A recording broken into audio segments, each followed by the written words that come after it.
All right, this is episode 48 of the Breaking Balls podcast, and Bob, William Byron went back to back, and so did you, but you are bleeding money, my friend. Another rough time traveling in the South. Bartender, another rum and coke, please. It's still in my system, I think, and so is the Hendrick dominance in NASCAR. We're going to break all this down, plus a little football talk in the end. Full episode over here at Breaking Balls. Can't wait to get into it.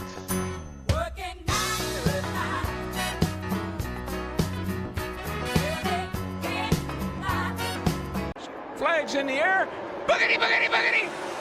Let's go racing, boys. Well, Bob, I didn't have to write a rap for this one. However, William Byron goes back to back, wins at Phoenix. We're going to talk about that.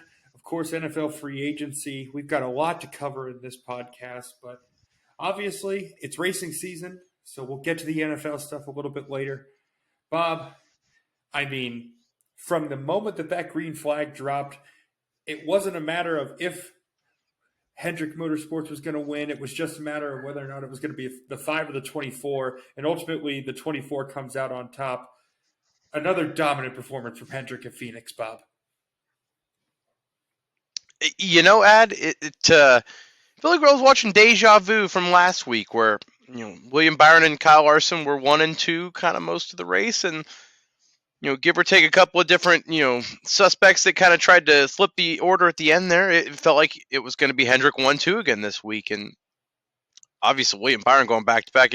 If you haven't seen it, Adam has a lovely, lovely back-to-back wrap on our YouTube channel from last year. It's a deep cut, and I would love for you to go check it out because if this podcast thing doesn't work out, I do think MC O'Shea's got a lovely career in the nightcap. So that being said, I got to watch this race up in the air. I watched IndyCar in the air last week, and it was a great race. And this time wasn't quite as entertaining. The two gentlemen next to me were both watching the Players golf tournament, and I was sitting there in the middle watching racing. And for once, I felt like the old man because this race was kind of dragging to start the first couple stages. I don't know about you, but I was kind of having trouble keeping awake on it. Yeah, this definitely was a candidate for kind of the best, the most nappable sporting event of the weekend. That's for sure. Because I mean, unless you were watching basically from third place back, there wasn't a whole lot of interesting racing going on because it was so dominant. So much so that, I mean, obviously we talked about Hendrick being dominant, but the dominant has been such that NASCAR is onto them. They think that it may be in the hood louver. I don't even know how to say it, Bob, but they're going to take it back. They're going to look at it in tech, see if there's any sort of advantage they're getting from that. But it's at the point where Hendrick is just it's like I said, from the very moment that green flag dropped, it just didn't even seem like anybody else had a chance. It just kind of – it seems like the exact opposite of what we thought the next-gen car was going to give us. And ultimately, we're looking at the end of the West Coast swing here, Bob, and it's been pretty dominant from Hendrick, which I don't think NASCAR likes to see. No, and that's the thing with the next-gen car. You're promised this parity where, the smaller teams are going to have a fighting chance. And you've seen it kind of sporadically here and there. Obviously, last year, 19 different winners throughout the calendar season. I don't know we're going to see that quite yet. 3 winners in 4 races. Obviously, Byron's our first back-to-back or our first multi-winner here. And, obviously, we'll get into the Louvre stuff here in a second because that could derail some seasons for sure here if Hendrick's found guilty. Obviously, if you're listening to this, we're recording on Monday night. A lot of times the penalties do come out on Tuesday, so keep an eye on that. If there's something notable here, we'll definitely break on that. But it's interesting to note the speed there, Ad. I mean, all 4 Hendrick cars finished in the top 10 on Sunday. Obviously, 1 with Byron, 4 Larson. You had Bowman 9, and then Josh Berry even, P10, who by all accounts did not have a good start in the first 2 stages, but just kind of stayed with it. He's obviously in a top ride. I mean, getting his second start in the Cup Series, it was an impressive showing there for him and kind of shows the overall speed that Hendrick has. And like you said, NASCAR can't be thrilled at that. But, like we touched on it earlier, the Louvres, that's going to be something to watch because let's say just hypothetically they stick with the penalties that they did last year for RFK and teams like that or Front Row Motorsports. let's say it's 100 playoff points. Well, in theory, without the wins there, that would take William Byron. I want to say from Jeff Gluck, I was listening earlier to his podcast. I want to say it would have taken him from 4th in the playoffs to 32nd. So guys like Kyle Larson, Chase Elliott, who don't have those wins, Alex Bowman, man, that's going to put you in an 8-ball if you're trying to point your way in, and it almost makes you must-win territory. So that's something to watch definitely for Hendrick moving forward at, and could definitely flip the season for a team that really dominated the first 4 races. Yeah, and I think, as we said in the intro, Bob, the more things change, the more things stay the same. If you remember back to last season, William Byron was the first driver to win more than one race last year. So, and obviously this year he does the same. But what you'll also remember is he absolutely fell off a cliff after a really hot start last year. So, moving forward, what does this mean? I think honestly, the William Byron that's come out this year, and by all accounts that we've heard in interviews, seems focused. He seems completely locked in on what he's doing. Man on a mission, has spent a lot of time in the sim. Basically, it kind of seems like he owes it to the team, feels obligated to the members of his team to spend the time in the sim. So much so that, Bob, he was so confident driving in this race, even when he was in second behind Kyle Larson. It looked like that they had that set up so bang on that all they really had to do was plug in the weather conditions, and he looked like he was ready to go from the moment that green flag dropped. I keep saying green flag dropped. So if you're counting that, I think that's like 4 of them. But Bob, before I say it again, please just take the bike from me and let's maybe tell them how great William Byron's been this early in the season. Yeah, and I kind of wanted to mention that because, like you just kind of said, Ad, he had a great start last year. He had the 2 wins. Obviously was in contention then late at Darlington in the spring race before Logano knocked him out in that kind of controversial bump, and never really felt like he was the same after that. He kind of had a better run of form in the playoffs there, but obviously didn't find that round of 8 that he's been looking for. He's kind of been a trendy pick the last few years to kind of take that next step. And, in that illustrious 24 car, there's pressure, no doubt. And getting career win number 7, already a multi-year win on the season, it's definitely something to watch, but, I've got to see it consistently through the year. He's got to have a season like a Kyle Larson, like a Chase Elliott shown at Hendrick that's capable there, instead of, well, hey, I've got 2-3 wins, but I go through a 5, 6, 7 race stretch where I don't even show up at these tracks. And he's got to put together a full regular season in order for me to kind of believe in him moving forward. But let me ask you this, Bob, because that begs the question. You've got me thinking here. If William Byron puts together a full season here, obviously, Chase Elliott, we've gotten some updates on his condition. He seems like he's going to make a full recovery, has spent some time in the performance meetings, and obviously is still a great asset to Hendrick, and we hope he gets well soon. But if William Byron comes out and is dominant this season, I mean, it puts Hendrick in a very interesting position because you already have a 1A, 1B. What are you going to do? Add in a 1C with a performing Will Byron? And of course, I mean, Mr. Hendrick, if anybody's got the money to pay them in the garage, short of Michael Jordan, it's Mr. Hendrick. But I mean, it just seems as if Hendrick's headed for a little bit of a power struggle here, Bob. Because I mean, there can only truly be one alpha in these types of race teams. I mean, obviously you see it with Stewart Haas. Kevin Harvick's been the alpha there. There's a lot of alpha questions, Bob. Who's going to be the alpha in these garages that obviously have had very clear-cut number 1s for a long time? So just something to keep an eye on moving forward. No, absolutely. We had the argument last year about Larson and Elliott being the 1A, 1B at Hendrick.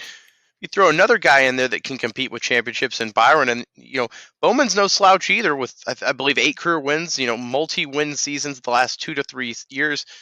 That's a formidable lineup at Hendrick that back in 2018 when they kind of revamped it, everyone thought, oh well, this is kind of the end of Hendrick, this new wave. It's amazing how quick it's turned around and how dominant they've become in the garage. But you mentioned one guy. There was one man that had the chance to kind of defeat the Chevrolet stranglehold in the field. It looked like that there was one car, a Ford, somehow. We've slandered it all season, but the Ford actually kind of showed up today, or this weekend in Phoenix. Kevin Harvick, the man that dominates that track, 9 career wins. No, Bob, not number 10 this weekend. Bob, I'm going to say it. You said a Ford showed up in Phoenix, and for a second there, I had my fingers crossed. I thought you were going to say it was a 2016 Ford Fusion hybrid, because I could have swore you were going to say that there was a Ford that showed up and it was my car. But go ahead. I guess Kevin Harvick showing up is one thing. Whatever. That's fine. You had my hopes up. I believe that titanium white Fusion is probably still on stilts somewhere in LA County.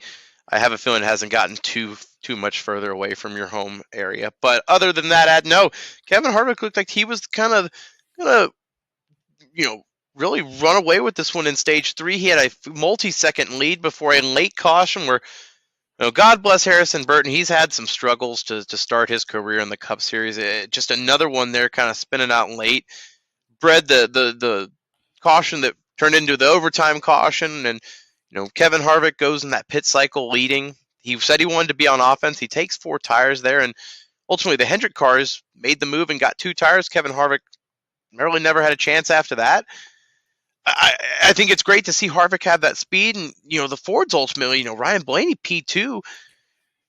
Maybe all is not as worried as we thought it should be in the Ford camp. I don't know. What are your thoughts? I think this race really kind of lent itself to the old guard of NASCAR, the Kevin Harvicks, the Kyle Bushes, the Denny Hamlins of the world. My pick initially in this race was Denny Hamlin, and that was another guy who we had a little bit of speed, but we could talk about the Toyotas a little bit later in the show. I just think, with there being that that substantially less downforce in this race, and obviously all that was made of the shorter spoiler and the changes that were made to the car, it really didn't surprise me that a guy like Kevin Harvick, who was consistently used to racing and having to kind of feel out the cars and not have the downforce to keep you locked in place and kind of to slip and slide through the turns, I think it really didn't surprise me that Kevin Harvick was comfortable driving in these kind of hot, slick conditions that we saw at Phoenix. It just goes to show you. I mean, I think if there was any clearer indication of car versus driver, obviously the Hendrick cars were dominant, and we saw that was more mechanical. But from a driver's perspective, just being comfortable driving the car, it looked like Kevin Harvick just was so comfortable behind the wheel. And, even when the car was kind of sliding around a little bit, it just looked like, his hands as he drives, they kept showing him in the car. They look so frantic, but the car just, what comes out of all that input is just such smooth output on the track. And I really thought we were headed towards, kind of that storybook Happy Harvick ending at Phoenix here and kind of getting his first win of the season and maybe going on a little bit of a run. I thought we were headed for that storyline, Bob, but ultimately Harrison Burton, self-spinner, and here we are. Somebody who's not used to driving with that little bit of downforce cost a man who had a hell of a run at Phoenix. And you could tell Harvick was frustrated. He was sitting in the car. You could just tell, that one felt like it got away from him. And in the last year of his career, there's not telling how many times it's going to be there for him. This was one of those last opportunities there at a track that he's dominant at. I mean, obviously he hasn't won there since 2016, but 9 career wins. Obviously, he's the man that runs that track. And, like I said, it's just he doesn't know how many times he's going to be in contention for wins. The clock is ticking for him. But, I've been calling it SHH, Stewart Haas Harvick, for 2 podcast episodes, but Chase Briscoe did show up to add P7. They did have 2 in the top 10 there. Sorry, go ahead. No, I think the other guy that I actually completely forgot about was Ryan Blaney. I mean, a guy that we talked about pre-race a little bit, maybe needing to show up. Might have picked him. Might have picked him to win. Bob Perry's pick, of course, close but no cigar. Kind of the Bob Perry story of the last 2 weeks with NASCAR. He keeps getting to these things just a little bit early. So maybe if you're a smart bettor, if you look at the board this week, maybe you consider throwing a bone or 2 on Ryan Blaney, considering Bob Perry's luck as of late. But I just think it does go to show that even though Hendrick is clearly dominant, and the 2 races that we've seen are the most, at Las Vegas and Phoenix, were kind of the same thing. At least the Ford drivers are kind of coming up with something, and it's really good to see Ryan Blaney finish this high early in the season. Hopefully he can break through. I mean, Lord knows he needs a win. Definitely. And There was another Ford camp I do want to touch on because it may not show in the final standings there. Buescher was 15th, Keselowski 18th, but RFK hasn't actually looked too terribly bad to start the season here, Ad. Obviously, Keselowski's been pretty good at Phoenix historically, but, last year they really struggled to start the season, RFK, and already getting both their cars in the top 16 if the playoffs started right now. I know that's a small sample size with 4 races, the West Coast swing over, but it is notable to say that they've taken a step further, I think, with Brad Keselowski's ownership in just a year. Obviously, he was kind of running top 5 for most of that first half of the race. Buescher, obviously, not one of his better tracks, but he was competitive in the top 20 all day. I did love that green and silver kind of Seahawks-like paint scheme for the 17. I mean, I did have to kind of give them a shout-out because, credit where credit's due. We've talked about the Ford struggle this year, but RFK has seemed kind of to be one of the top teams for the Blue Oval so far. Yeah, so far so good, especially given the fact that we have heard a lot about how Brad Keselowski had to come in and almost change the entire culture of the garage. And the fact that he's been able to do it this quickly, I think, this just makes it so tough for anybody who's going to get into this sport. Because if you look at the most recent changes in ownership in NASCAR, obviously going back, 2311 is a big one that kind of comes to mind with Michael Jordan and Denny Hamlin. Their success has kind of been up and down. I think Tyler Reddick's underperforming. Bubba Wallace is overperforming. We can talk about that a little bit later. But just one of those things that as you look at it, they've been performing well and are getting big sponsors early.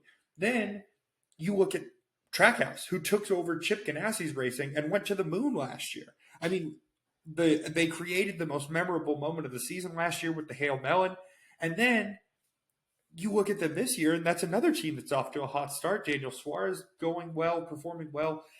And then, obviously, you look at RFK. And I think this season, they've really turned the corner. I think, obviously, you see the difference between a full-time owner and Justin Marks being able to transition that culture in 1 year as to where, when you're a driver owner like Brad Keselowski, it's going to take a little bit of time. And you're seeing the fruits of the labor at this point, all the hard decisions that he's had to make in the garage, really kind of go and clean things up there. It's starting to come through. And even with this small sample size at the West Coast swing, it just seems like they're headed in the right direction, Bob. It seems as if Chris Buescher is the perfect complement to Brad and this team right now. And I just think their future is so bright, even brighter than I thought it would be at the beginning of the year. And let's just say that I was not slouching on their expectations, to say the least. No, we might as well get into the West Coast recap. Now, that's a good transition, I think, because, this is kind of the first, reset in the industry after the season gets going here, Ad. Before we get too far away from Phoenix, Bob, it's not often that I do this, but I got to give NASCAR their flowers a little bit here because they listened. At the end of the day, they knew that the short track package was not what it needed to be, and that the fans were kind of looking at the short tracks, which was the bread and butter of this sport for a long time, was short track racing. And the package that they brought to Phoenix with that lack of downforce and to really put it back in the drivers' hands, they listened to the fans, they listened to the drivers, and as much as it was dominated by Hendrick, if you looked at the pack of this race, Bob, I thought that the product on the track, it was awesome to see these cars slipping and sliding, guys really struggling for grip, having to worry about tires, all the different tire strategies that we had to consider during the broadcast. I really liked the package that they brought to Phoenix. So it's not often that I give NASCAR their flowers, but kudos to NASCAR, man. This was the right package for this track. I hope they make good decisions like this going forward. And it just goes to show you what happens when you listen to your drivers. That's all. Yeah, I do think that I'm glad to see them trying to make the racing better. I do think the spoiler looked great. I gotta tell you, I don't think the racing was quite as good as I think you do, but I think it's hard to pass in this package. Again, I think it's just the car and the way that it's just the racing is right now. I think you've got to add horsepower, and this is never going to happen. I just think it's a step in the right direction, Bob, because it was hard to Definitely. see. It's hard to see, especially with Fox's broadcast. But I mean, especially when you're looking at it side by side, trying to watch the pack and that type of thing. But I did like what I saw, and obviously, Phoenix is hard because Phoenix, as much as it is a short track, it's not your traditional short track. It's certainly not Martinsville. It's not Bristol, and I think at those tracks, you do need more horsepower. That's where you definitely need the horsepower. But I at least liked toying with the downforce at a place like Phoenix because it's not your traditional short track. So if you're going to make a large change like this, I liked it at Phoenix, which is kind of a one of a kind track, in my opinion. No, definitely. Again, I'm all for NASCAR tinkering and toying with it because it's better than anything they're going to have with last year. I think even with those races, Phoenix last year, it wasn't great racing in the next gen car. It's kind of wild that the oval and the intermediate tracks are the best racing, and that's kind of what we're going away from. But we've got to work on the short track, and that's the only way to do it is to kind of trial by experiment. Eventually, one of these packages is going to land 100%. Eventually, you've got to think. But hopefully, this is the right way to move forward with Richmond, Martinsville, because those are the tracks that we really need to be great, and they weren't last year. No, and I Go agree ahead. with I'm you. sorry. No, I agree with you 100%, Bob. And now we can kind of get into the West Coast swing and the recap of it, and it's especially telling because we're losing the 2 mile oval at Fontana, a place that created so much good racing. I think for NASCAR, IndyCar, just it's just really sad to see it go. But what are we going to get in its place? In all likelihood, we're going to get a short track. So I think it's really important for them to begin to tinker and tamper and to really figure out this short track package because this is an element of the sport that I just don't think NASCAR can afford to lose. I mean, your viewership's bread and butter. They love watching guys get moved at Martinsville, all sorts of, this is the type of racing that people like to watch. And it's the reason why the Clash has been successful in LA. I just hope that they can really get this right moving forward. But I mean, Bob, the West Coast swing, this is the last time it's going to look the way it did. What did you think of it? Coming out of it, what are your initial thoughts as we continue towards the rest of the NASCAR season? Yeah, like I said, this is kind of the first time to reset in the season since it's gotten going, since we were out in LA for the Clash. And, obviously we'll be back. Everyone gets to go back to the shops finally and kind of reassess what we've got. If you're Chevy, if you're the manufacturer side there, you got to be happy. You went 4 for 4 to start the season. Obviously, the Stenhouse Daytona start, and then Kyle Busch, Fontana, then the William Byron double from Vegas to Phoenix. I mean, Chevy is obviously the class of the field right now. And I think you've seen Toyota kind of be able to match them kind of speed for speed at times, but not consistently. And, Ford, obviously rough start, but you finally saw them take at least somewhat of a step with Harvick and Briscoe and Keselowski. They've had some raw speed as far as getting Logano on the pole a few races, but I'm very curious to see what it looks like if this is more of an indication of the season or if this is kind of an outlier because you looked at it last year, Trackhouse had kind of established themselves as kind of a force on the West Coast, and it stayed the same. And then there are teams like Legacy, or I guess it was Petty last year, that really had a great start. And they've been non-existent. And they're a Chevy team with that Trackhouse alliance that I thought, well, man, Eric Jones is going to be a playoff dark horse this year. They have struggled to start the season. It's very notable, and I'm very concerned. Yeah, I think, going into the season, we saw Eric Jones and Noah Gragson. We thought, wow, kind of America's odd couple. We wonder what this is going to look like on the track. And I mean, all signs right now point to this being pretty disappointing. The sponsorship money's there. Obviously, I think there's a lot of things that as this team continues, obviously it's year one of having Jimmy Johnson. I think you kind of have to throw him in the same category as Brad Keselowski to where you've got to give him maybe a year, 2, 3 even, because he's coming back into the sport. He's driving part-time. There's a lot of things that Jimmy Johnson is still doing outside of being a strict owner in Legacy Motorsports right now. So you're certainly right, Bob. I think it is disappointing headed to the West Coast, the West Coast swing and stuff like that. But it does call to mind that, it's kind of weird with the setup of having to meet teams. You're not home in your shop. You've got to meet your team out in Texas to kind of swap cars. And if you're wrong with a lot of your preseason simulation calculations, the type of data that you bring to the track, if you're wrong, I mean, you're destined to have a really tough weekend. So yes, they've been disappointing to this point, but I'm not willing to hit the panic button until we've got a few races with them being able to go back in their normal routine, get into the shop, and kind of see if they can't fix things. But so far, you're right, Bob. All signs point to this being a pretty disappointing year for them. They're the big, kind of team that is lacking on the Chevy side, at least in my opinion. On the Ford side, there's a couple. Obviously, we've mentioned their struggles to start the year, but I will note, SHR has kind of figured it out, with Kevin Harvick at least. I'm glad to see Chase Briscoe had somewhat of a pulse at Phoenix. I mean, that's a team that they've got to figure out some speed moving forward because, Ryan Preece, Eric Almirola, and Chase Briscoe is not a recipe right now looking forward for championship contention outside Kevin Harvick next year. Yeah, and Eric Almirola is about to serve a wheel penalty because that wheel came off on the track. So, don't love that for him. It just seems like every time you look up, Eric Almirola is doing something silly. Started at the Clash with the not knowing when to choose. And, it just seems like he keeps getting into all sorts of silly season nonsense. Ryan Preece, he seems to be regressing into Ryan Preece form. Had some hope early in the season, but doesn't necessarily seem to be doing anything of note on the track. And, it just begs the question, Bob, that we've been asking, and I think we've asked it every week to this point. What does this team do without Kevin Harvick? And I don't know. It's concerning. It's certainly concerning.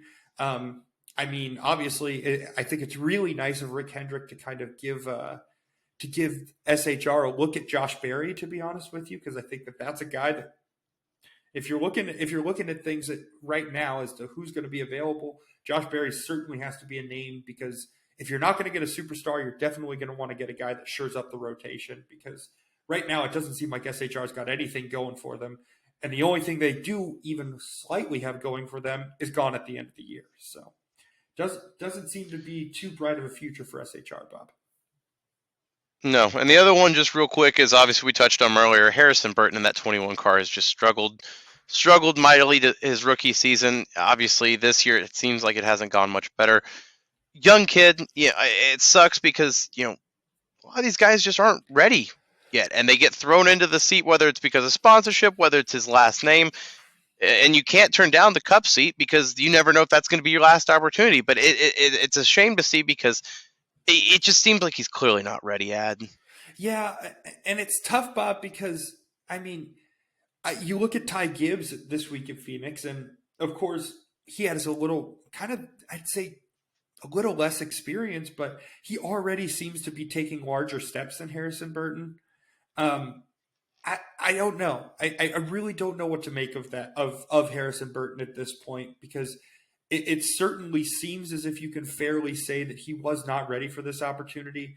But now the question is, do we rip the Band-Aid off and send it back into Xfinity sooner rather than later? Or do we draw this out and really kind of circle the drain?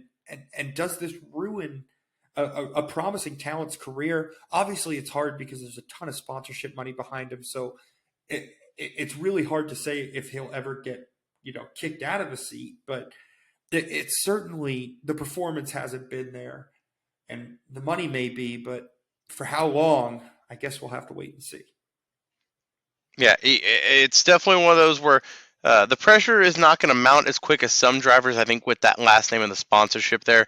It's going to have as much time and resources necessary. But, the longer that those results struggle, he's going to get compared to Noah Gragson, who's in much, much slower equipment, in my opinion, right now. And, they're running similar times and positions. And that's something that Ty's got to, keep in mind, too. So, the Toyota camp in general, it hasn't been strong to start the season. Like I said, they've shown glimpses, but guys like Denny Hamlin, who, they were consistently in the top 5 and the top 10 today at Phoenix and even Vegas last week, they come away and they don't have the results. I mean, he takes out Ross Chastain and, he says it, hey, I was just going to take him with me once I went into the wall. That result was over and goes from a top 10 day easily to, P24. in a year where the parity is so thick and so divided. I mean, man, those are the kind of races that you're going to look back on in the season and say, oh, we really kind of missed out on that. Or, the Vegas result where they didn't take the tires and it really burns them at the end. Teams like Toyota, they're really going to have to look and say, how do we maximize our potential moving forward? Martin Truex Jr., the same way. I'm really interested to see that Toyota camp. Tyler Reddick, I mean, man, guy couldn't finish a race to start the season. It finally put one together, P3. I mean, it's a lot to digest with Toyota. Yeah, Bubba Wallace has kind of been the most successful driver coming out of the Toyota camp. At least that's the one that comes to my mind. But other than that, Bob, you've got Denny Hamlin, who is both a driver and an owner, vocally and really outwardly frustrated with the equipment and what's going on. And at this point, it just seems like it gets worse before it gets better. I don't know how they fix it. It just, I don't know. The lack of consistency is what really kind of gets me, because at least we could kind of expect from 2311 that kind of drop in performance, but JGR is Toyota's bread and butter. If JGR is not performing and is not at the top of the class, Toyota, there's something going very wrong at Toyota, and that's what the West Coast swing has showed me to this point, that Toyota's got an issue. It's not any team in particular. It's the entirety of the manufacturer, and it will be interesting to see if this is solvable or if this is something that we're just going to see them have a little bit of an off year, which would be a real shame, especially like you said with Martin Truex Jr. kind of coming towards the end of the career here. Yeah, I'm curious to see what's even. Toyota is just so fascinating to break down in their future, their pipeline. The last few years has really been interesting to watch.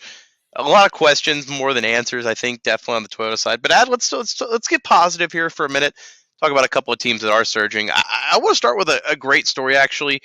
Spire Motorsports. Obviously, Ty Dillon's been okay in that 77, having a little bit more consistency in that car. But, I mean, Corey LaJoie has been strong to start the year. Multiple top 25 finishes, multiple top 10s even. I mean, he's 18th in the standings right now. He's only 13 out. I mean, he's 2 points out from Austin Cindric. He's over guys like Tyler Reddick. I mean, that's a great story, the 7 team. I love seeing the parity, and teams like that are what we were talking about, maximizing their results. That's what it's about. No, Bob, 100%. Fun team to watch, and an even more fun team to listen to, Stacking Pennies, great podcast. But, Bob, it seems as if this is what NASCAR was going for with the next-gen car, and it's good to see that at least one team has stepped up, answered the bell, and said, hey, we're here to compete, and Spire's done a really good job this year. Obviously, I'm not going to waste my breath like you did on Ty Dillon, but this has all been Corey LaJoie at this point. Very excited to kind of continue. Hopefully, I mean, obviously headed to Atlanta this week, kind of a name you got to put on your big board, because he's a mean Chase Elliott block away from getting a win at Atlanta last year. So they've got to have their heads held pretty high going into this week, especially, Bob. But I mean, I guess another team that, if you want to kind of stick with the Chevys, obviously surging, because it seems as if the equipment's good, but the culture that this team has built in such a short period of time. We talked about RFK a little bit earlier, but Bob, Trackhouse just seems to continue to get stronger, and Daniel Suarez seems to have found a little bit of that love of getting into people that Ross Chastain had last year. But all things considered, a really hot start to the West Coast Wake for Trackhouse.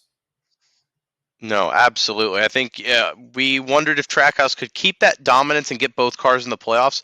Chastain, I think, is 3rd or 4th in overall points. If you take away wins and all that, he's like 5th or 6th. But, I mean, it looks like he's going to have no problem keeping that consistency up. And Daniel Suarez, for the first 3 races, him and Alex Bowman were the only cars that finished in the top 10 for the first 3 races.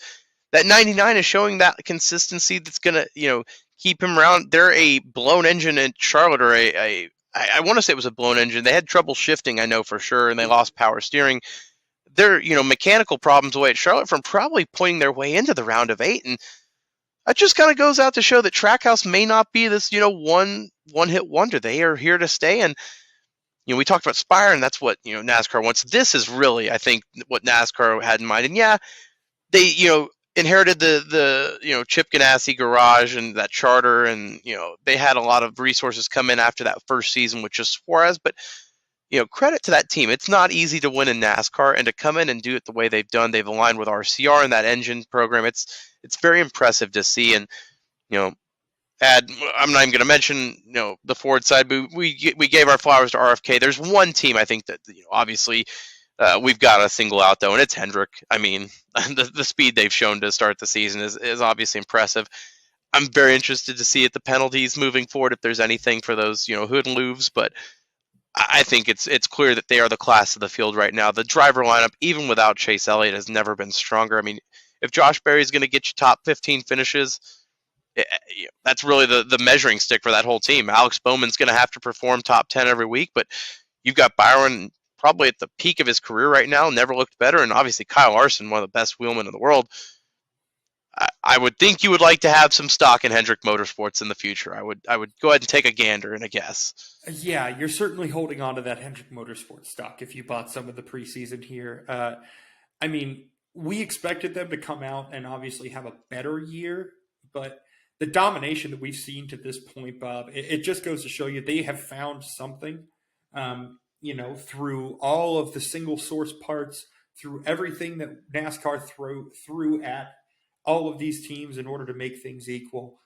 Rick Hendrick has spent enough money to find that advantage. The inches they needed were everywhere, Bob, and they seem to have found it. I am anxious to see if NASCAR has kind of taken, if they are correct with their first guest and seeing that this is the issue, and then if it is an issue, is it within the rules? Will there be a penalty? And the drama will come thick as always with NASCAR when you see this big of a performance gap. But Bob, it's hard to ignore at this point. I mean, the Las Vegas finish with everybody everybody basically finishing in the top 10. Same thing coming again at Phoenix. It begs the question, who is going to catch this team right now? And are we going to see another classic bow tie dominant season led by Rick Hendrick? It just seems like that's what we're headed towards, though, Bob. I like you said, the more things change, the more they stay the same. It feels like Hendrick is the class of the field once again. Obviously, they have won 2 of the last 3 championships, going back to Chase Elliott's first in 2021 since the pandemic started. So I think that right now, if you were a betting man, any of their 4, even with Chase Elliott out, I think once he gets back, he's still going to be a playoff contender. He's going to win somewhere, whether it's those road courses down the line in the summer. That 9 team is going to find their way in, I have a feeling. So unless there's some sort of act of God from, the NASCAR Steve O'Donnell penalty ruling here, I think that Hendrick is going to get all 4 into the playoffs here. And, unless I've missed anything, I think it's time, we are a 2-sport podcast over here. We've taken a break since the Super Bowl. I've let you have your moment. Sam Upman kind of, took the momentum from football away from this podcast for a little bit, but I think it's safe to come back. I think it's time to talk little tampering balls, because somehow that's legal in the NFL. There's a tampering period. The semantics of it makes me giggle. But Adam, let's not bury the lead. Jason Kelce's back. I know you're happy. Jason Kelce is back, but Bob, it feels like there's another person who decided to wear green again, who maybe seems like a little bit of a bigger story. And as much as it pains me to say it, because I would love to start with the trenches, we're going to need to come out of our own little bit of a football darkness retreat by addressing a man who went on a darkness retreat of his own and decided that he enjoyed the quiet so much that he was going to spend this entire football season in the busiest city, one of the most metropolitan areas of the world, New York, because leave him alone. He does not want to be a part of the media. Aaron Rodgers is headed to New York, Bob. I don't know how legal psychedelics are in the state, but I'm sure we will find out. Knee-jerk reaction, Bob. What do you think of this move? I mean, Aaron Rodgers versus the New York media. If you weren't sick of him, folks, if you were sick of him, you're probably just hating this. I like Aaron Rodgers. I actually like hearing him talk, I think it's just nice to hear just something different from the robotic speak, even though sometimes he is wild as hell and makes absolutely no coherent sense. That being said, Aaron Rodgers versus the New York media, this is going to be very different from what he's played with his entire career with the Packers, obviously. This team seems poised and ready to go, though. I mean, they were a quarterback away from, they have weapons around him. They get Breece Hall back, the running back from injury. He was a stud rookie. I mean, this Jets team, I hate saying it. I know the AFC East is loaded, but this Jets team is just damn good now. Look out Buffalo, look out Miami.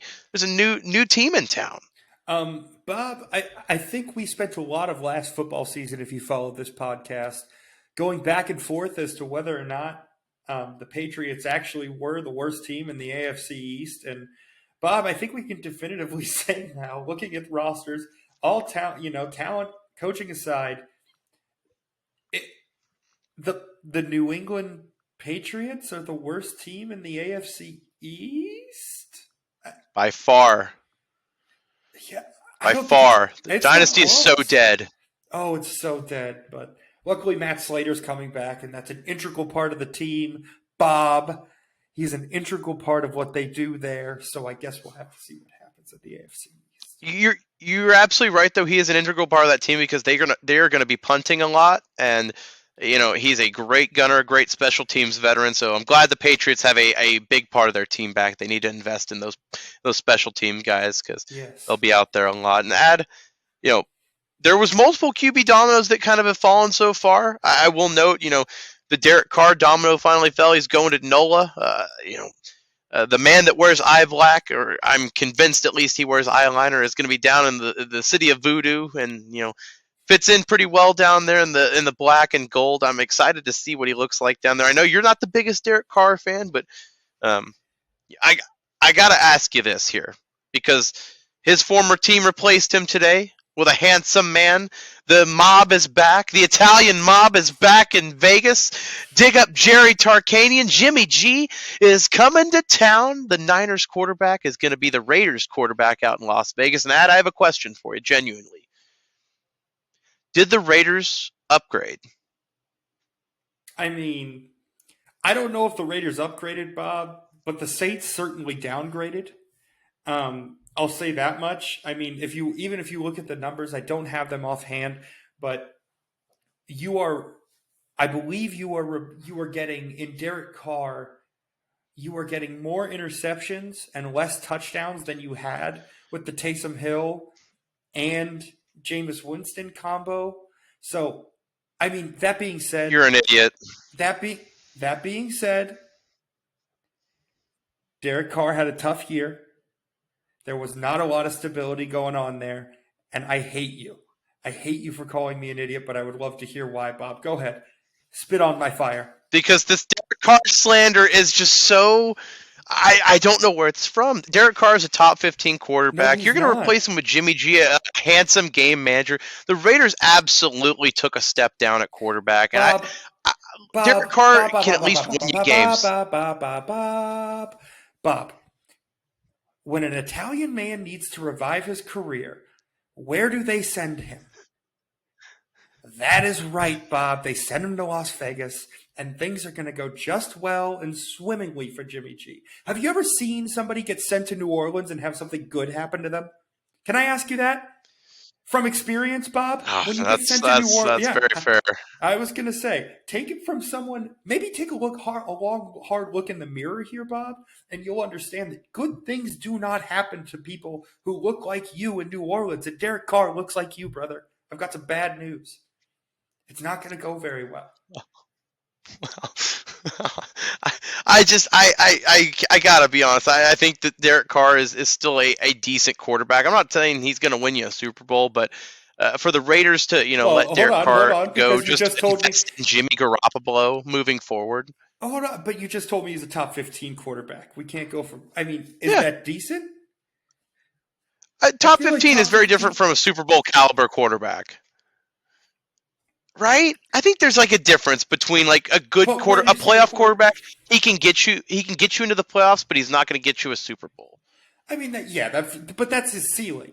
I mean, I Yeah, mean, it just feels like the Saints that's fans Ryan talk Tannehill, if the that Saints. makes sense. Damn, that hurts. The Saints fans, like at the end of the Yeah. day, they talk a lot of shit for their ceiling being winning a playoff game. So this is gonna. I just don't see this relationship working out very well, in my opinion. That's where I see the rub being. Well, I just don't see them being. Derek Carr has shown us he's mediocre. It's just a matter of whether or not New Orleans is going to be this okay with being that mediocre. That is my thought well, on it. I do agree with that, and for the Saints fans, they are a loud bunch, and the ceiling. I'm just glad there's a ceiling in that stadium. Sometimes there's not. So, moving forward, there was one more domino that did fall in the quarterback landscape. Jimmy G was moving to Vegas. Would you say Big Sam. would you say a domino fell or did a levee break? There was a house in New Orleans. But anyway, there was another domino that did fall there. Sammy D, Big Sam Darnold, is moving on to the Niners in a strange-looking quarterback room, which is now Brock Purdy, Trey Lance, and Sam Darnold. It feels kind of like a Madden Ultimate Team starter pack. This is your quarterbacks you can go with. It's another depth move, but another quarterback domino did fall, so we have to mention that here. Was there anything that we need to touch on there, Ad? Or are we good? No, I mean it's pretty wild that if you look around at the Niners room, the Niners quarterback room right now, they've got 2.5 white guys and 2 UCLs. So I really don't know what the heck they've got going on. Nice of them to add the pride of San Clemente into that room. I just do not know what culturally is going to go on. But some quarterback rooms you look at and it's very clear as to what the conversation will be.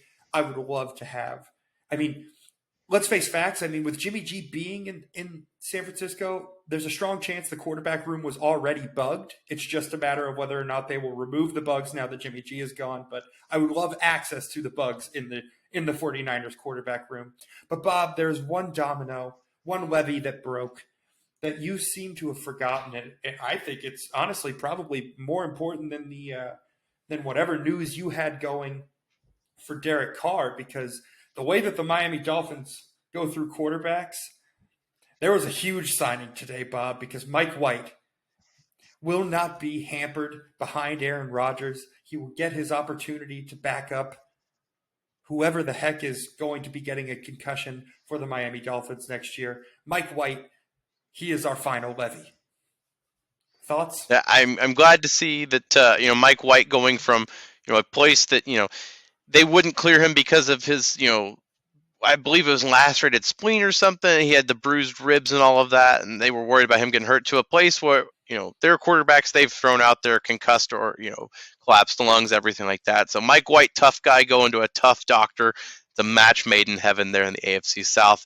That man will die on the field at Hard Rock Stadium like he is meant to be. But football guy, gotta respect it. There was one notable thing that I did think we got to cover here. And no, it's not Jalen Ramsey going to the Dolphins.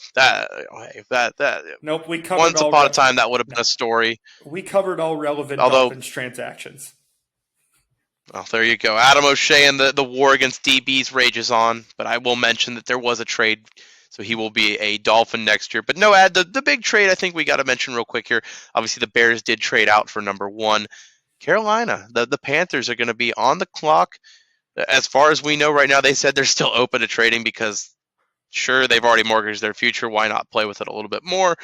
Thoughts on the trade? There's a lot to break down. I guess I should go ahead and give you the official trade there.